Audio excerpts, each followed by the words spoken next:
Okay, I'm not sure how long this video is going to be, and I don't exactly have a structure for this video. Basically, long story short, I need to talk to you guys. I just need to talk to you guys because I'm gonna be honest with you, I am actually really freaking fed up with Pokemon. And as someone who has been a lifelong fan of the franchise back in 1998, this hurts to say. But Pokemon, especially as of recent years, has, well, to say the very least, dropped the ball in various ways. And I actually want to propose a question to all of you guys here. As a Pokemon fan, what was your guys' turning point in a bad way when it comes to the Pokemon franchise? In translation, what was something that started to make you have a shift in interest in the Pokemon franchise? Now, for me, I would have to say that the beginning of the shift would be when in Generation 8, or I should say before they released Generation 8,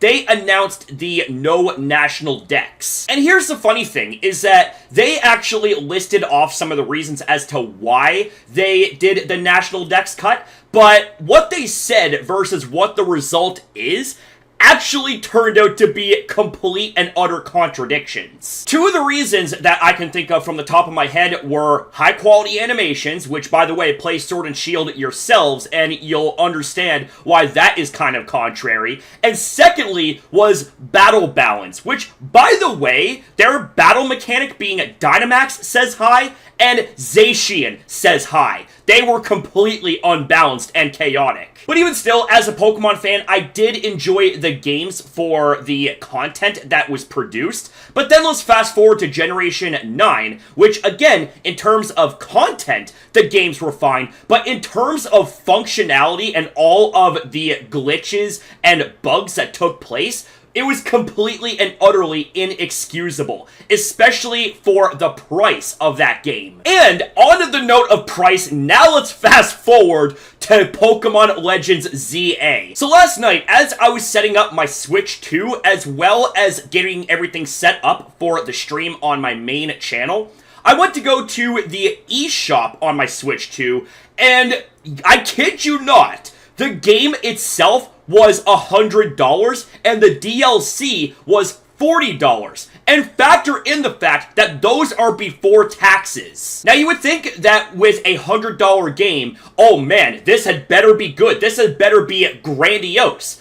Here's the deal with Pokemon Legends ZA, you are limited to the exploration of one city. And let me just put something else into perspective for you guys here in terms of the prices. You know that you only need to make a purchase of ZA and the DLC 5 times in order to get enough money to get yourself an entire ass console in the Nintendo Switch 2. And that's also to put into account that the Nintendo Switch 2 isn't cheap either. So again, you would think that for such a high price on a game that it would be worth it, right? Well, number one, you're locked into one single city. Number two, the graphics, they could be a lot better. And a fine example of that would be the freaking buildings. It looks like that the windows were just painted on. Like, let me put something into perspective here. Minecraft, a game that has come out years ago. You only have to make one purchase of that game, and all of the updates, all of the new featured content, guess what?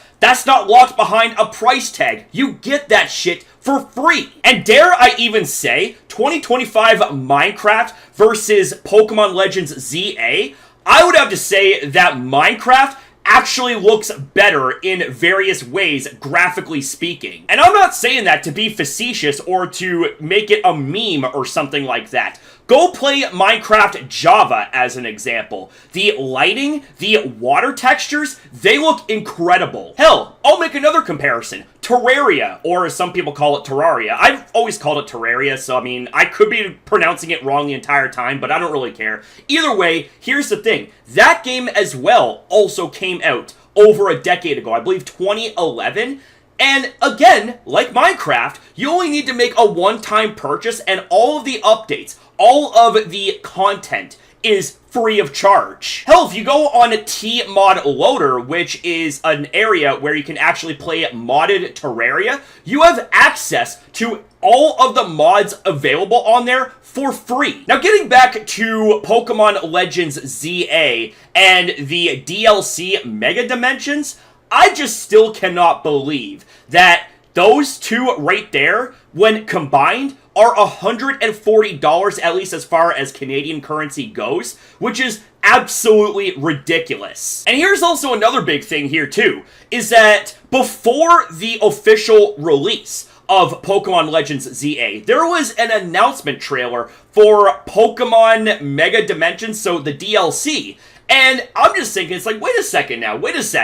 DLC announced before the initial base game gets released? What is going on here? Like, that to me felt like that it was cut content that they took out of the base game and decided to paywall it and be all like, yeah, okay, let's go ahead and let's take out some of the content from the base game, paywall it, and we'll call it DLC. And look, I know that there's going to be some people that are going to be very, very defensive about it for some strange reason, and look, while I understand your passion for the franchise of Pokemon, look, I'm passionate of Pokemon too, but that being said, that's not going to stop me of being critical in places where they need it to be criticized. So I just urge that if you are going to be defensive, run defense for Pokemon or Nintendo, at least think critically about it, exercise a little bit of critical thinking. Yeah, there is a big reason that I wasn't really rushing towards playing Pokemon ZA for YouTube content, because I was thinking, with all of the stuff that's been going on with Pokemon, and here's also another big thing I wanted to mention as well, would be last year, 2024, when there was a whole drama starting with Palworld versus Pokemon. That was also another big reason that kind of made me start to turn away from Pokemon, was because of how Nintendo was just straight up going out of their way to bully Palworld because of their successes. Now, I want to remind everyone here that the reason why there's this whole lawsuit with Palworld versus Pokemon in the first place, it has nothing to do with copyright infringement, which, if that was the case right there, it might be a little bit more understandable, because I will say, objectively speaking, some of the Palworld designs are pretty damn similar to Pokemon designs. But this right here wasn't because of copyright infringement. It was for patent infringement. And one of those patents has to do with summoning mechanics, which I'm going to tell you right now, summoning took place long before Pokemon ever existed. So with all of the things that is going on beyond what's taking place in the Pokemon games, as well as the things that are taking place within the realm of Pokemon, whether it is lacking Pokemon games, highly priced Pokemon games for the not enough quality that you get, it is just absolutely ridiculous. The type of, shitstorm that Pokemon has become. Like, I'm sorry to say, but it's like Pokemon has kind of went through the process of enshittification. And as much as I am a Pokemon fan, it just hurts to say all of this, but I am kind of getting to a bit of my limit right here when it comes to all of the things that has been going on with Pokemon in various ways, with the ridiculously highly priced Pokemon games, and, that not being justified with the lack of quality, with the lack of content that is taking place in the games. I would have expected for a $100 Pokemon game to have, just a lot of stuff, period, bottom line. But you're limited to one single city. Now, I do intend on finishing Pokemon Legends ZA on a live series on my main channel, Crasher Plays and Reacts, because, that's the big reason why I got the game in the first place, is because I want to make content for my live audience and interact with them, because having a live audience makes everything a lot better. That should go without saying. But if this right here is the direction that Pokemon is headed, where they're going to continue to increase the prices of their games and decrease and take away quality and other aspects of the game, then I don't know if Pokemon is going to continue to get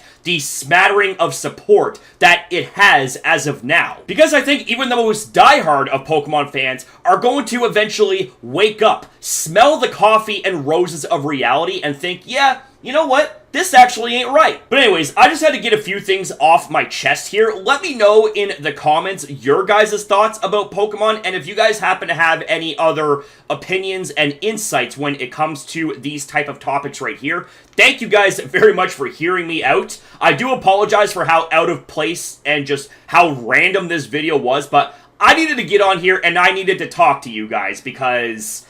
yeah, Pokemon's kind of pissing me off a little bit. So thanks for tuning in, I love you guys very much, and I'll be seeing you guys in the next video.